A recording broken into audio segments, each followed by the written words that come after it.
Felicity and I are lucky enough to travel all around the world and see all kinds of different wildlife.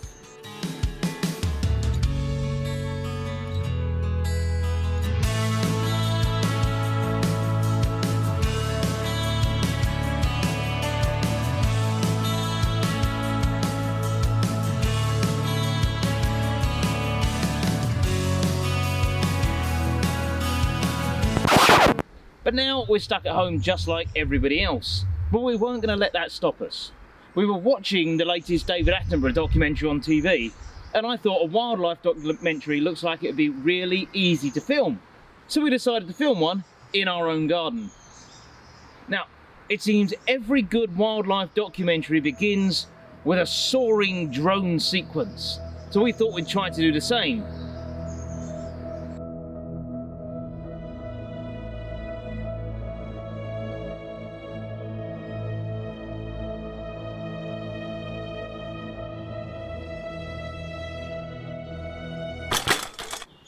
Which didn't go well.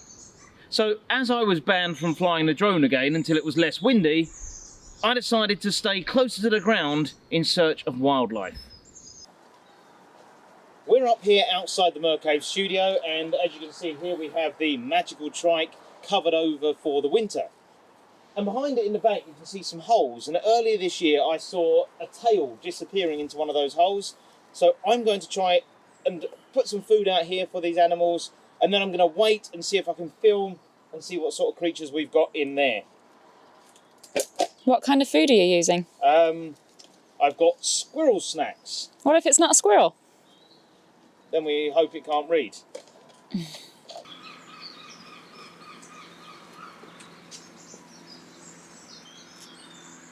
What do we do now? Now we wait. For how long? As long as it takes. One of the most important qualities in a wildlife videographer is patience.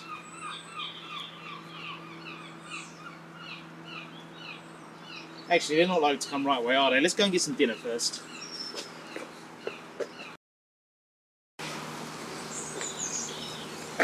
Oh, come on!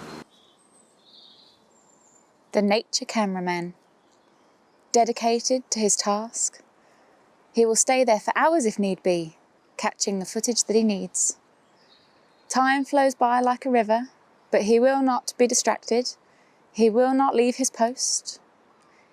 Even as the drip, drip, drip comes through the trees, he will stay there, unerringly focused on his task. It's not good, I need a loo break.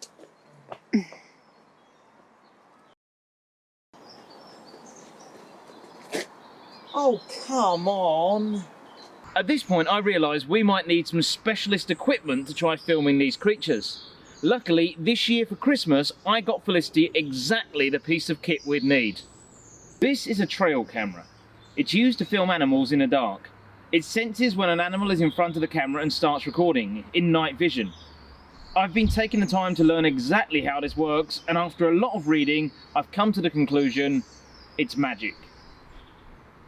We left the trail camera in place overnight, so now let's see some of the footage.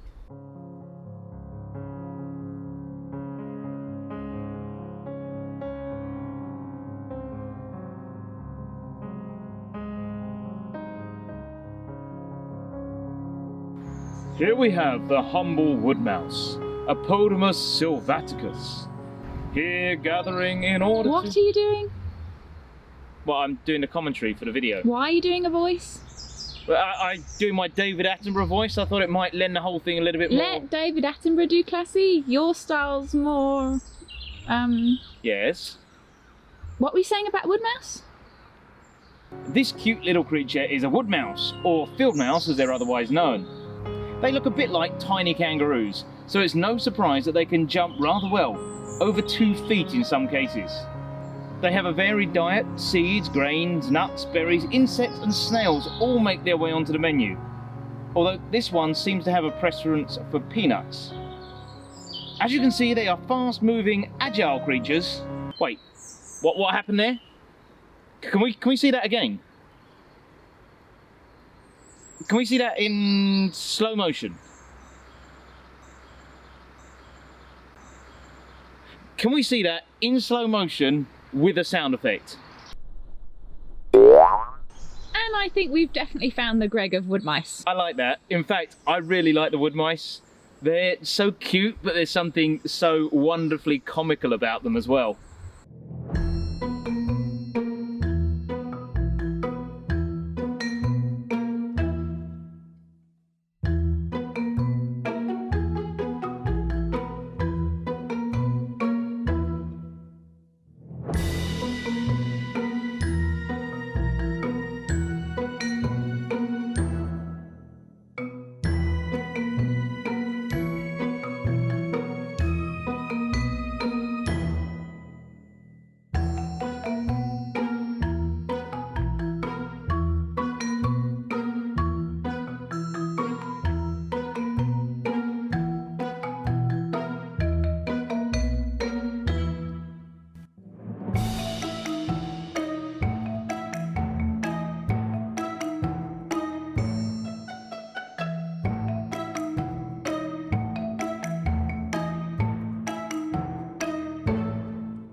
Once we'd seen our new neighbours up by the mer cave, I was keen to find out what other wildlife we had in the garden.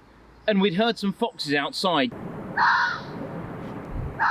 So I left some food out and took the trail camera to see if we could get some footage of them.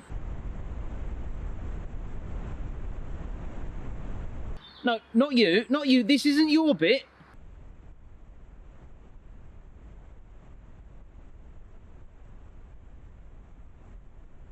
No, you go.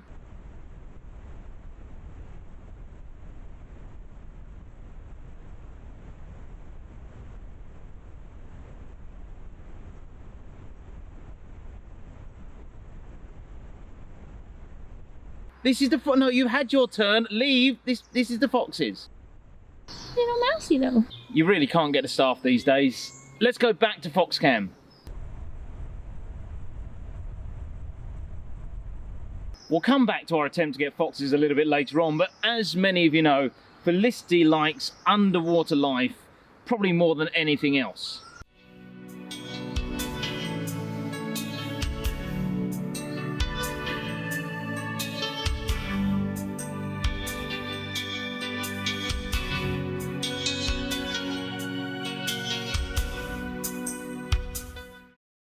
Our garden is home to one of the best known species of underwater life anywhere in the world.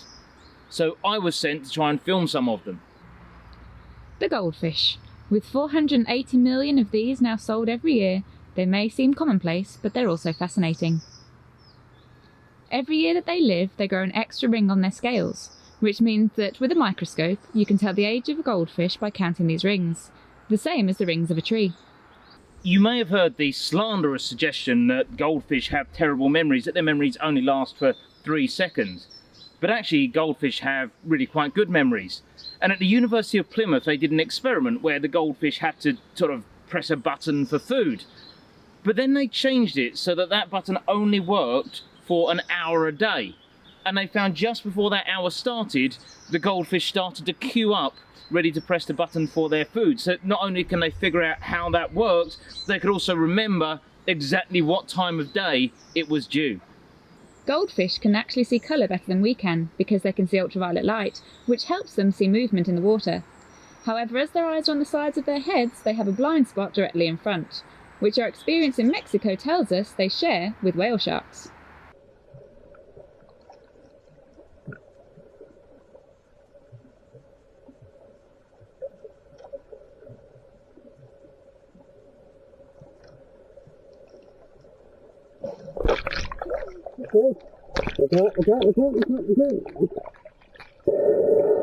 Bringing ourselves back onto dry land again, I set up the camera once again to try and get some footage of our foxes. Wait a minute, that's not a fox. I think that might have been a badger.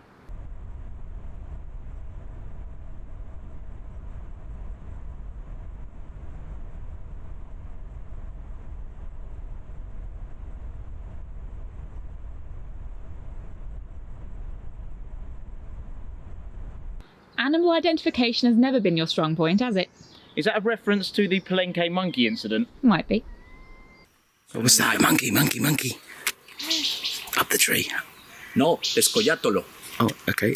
It's a squirrel. A squirrel. Is it a black squirrel? Look. I might have been wrong about that one being a monkey, but I wasn't wrong about there being monkeys in that jungle. And I wasn't wrong about there being badgers in our garden. I'd left this food out for a fox, but it appears that this badger has taken an interest in it. Hopefully this will stop it from digging quite so many holes in the garden and trying to dig up worms.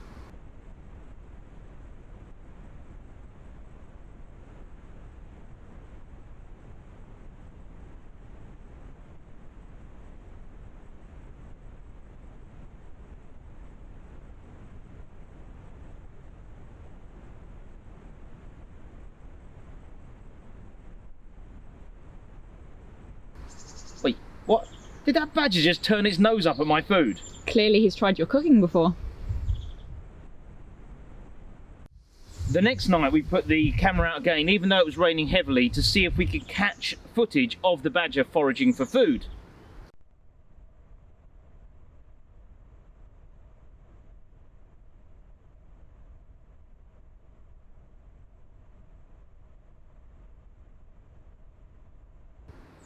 Although it turns out the badger was far less interested in the food and far more interested in the camera.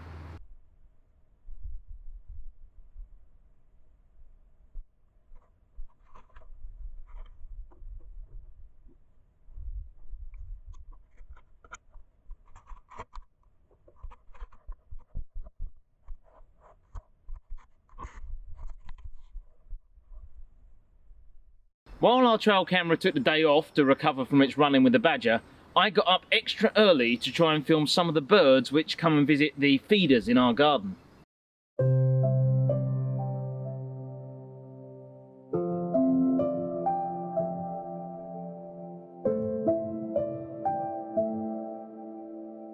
Turns out filming birds is a slightly more specific skill than I thought at first, so it took me a little while to get the hang of it.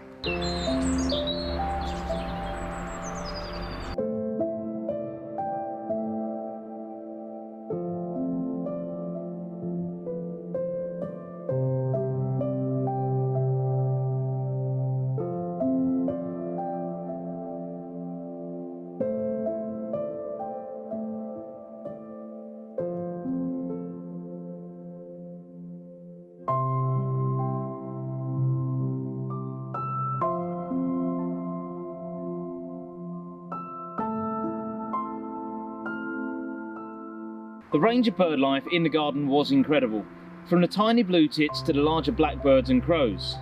Not only are they beautiful, but birds are absolutely fascinating to me, especially given the fact that they can fly. Da Vinci studied birds as he's tried to design a flying machine. He studied their wings, their feathers, and he tried to reproduce it. What he couldn't control, however, was his weight. A problem which many of us are suffering with in lockdown. Birds are incredibly light even for their size. This little blue tit here weighs about 11 grams. That's less than 0.4 of an ounce, or about the same as 2 pieces of A4 copy paper. This allows their strong chest muscles to flap their wings fast enough to create the necessary thrust to keep the bird in the air. Birds actually have hollow bones, which, despite what my teachers in school taught me, actually has nothing to do with making them light enough to fly. The hollow bones are actually, because they're hollow, they have to be stronger. Their density is actually heavier than a solid bone. If you took a 2-ounce mouse and a 2-ounce bird and you weighed their skeletons, the bird's skeleton is actually heavier. The reason their bones are hollow is they actually have lungs running through their bones. They're filled with air sacs, which means when they breathe they have so much extra space for oxygen, which allows them to produce more energy and beat their wings fast enough and consistently enough in order to actually build up the thrust to fly. That brings us nearly to the end of our search for wildlife in our garden. We will see if we've got any more fox footage just before we finish up, but before that, a couple of requests. You're watching this on YouTube, so do us a favour, hit the subscribe button, hit the notification bell, leave us a comment, let us know what have you enjoyed about this video, which was your favourite of the animals, what wildlife do you have in your own garden. Also, as we say, at the moment we can't be out in the world making our normal documentaries, but we will be getting back out there soon. And we currently have 5 documentaries planned to film, plus a steampunk web series, Lady Felicity's Magical Menagerie, which is all about magical wildlife.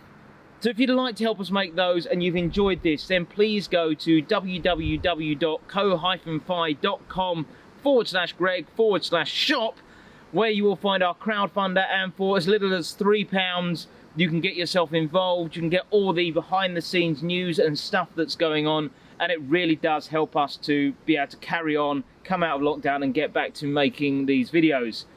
And just for a moment, I just want to take a moment to say thank you so much to everybody who has donated to the crowdfunder so far. You are helping us get back up, get started up again properly, and get ready to get out of lockdown, so thank you so much from both myself and Felicity. But I think it is now time for us to get back and see what's going on with FoxCam.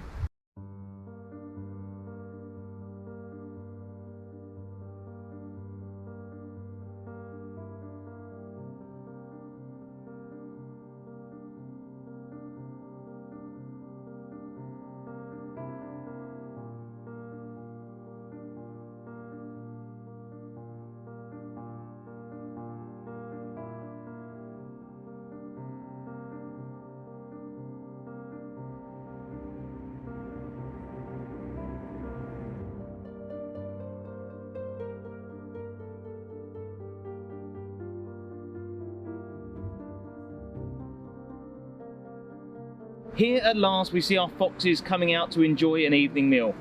Foxes have a special significance to Felicity's eye. We were actually surrounded by foxes the night that I proposed to her, and that is one of the reasons why her character in The Last Airship is named Volpe, or the Italian word for fox. And foxes have a lot of meaning to a lot of people, and folklore and mythology are absolutely full of foxes.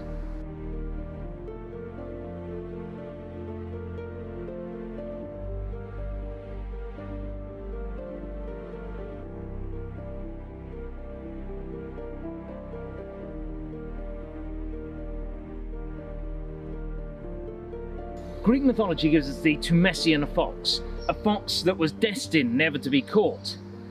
It takes us back to Thebes, and the people of Thebes had refused to accept the divinity of the god Dionysus, and Dionysus was the god of, among other things, insanity and theatre. And let's face it, the theatre could really use a god right about now. But the god was obviously very upset that they refused to accept his divinity, so in the typical Greek god fashion, he did something that was completely irrational and decided, how will I punish these people? I know, I'll send a giant fox that can't be caught to harass them. And that's what he did.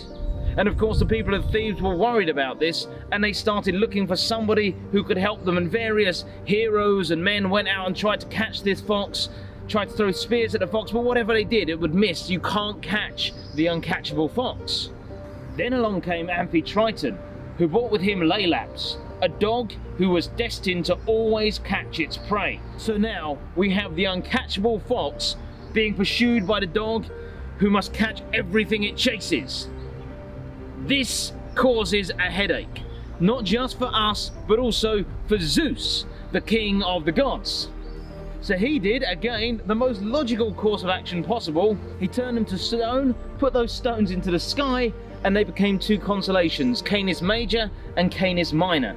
And so while our foxes are out in the garden feeding each night, above them, the Tumessian fox and Lepis the dog continue to chase each other around the sky.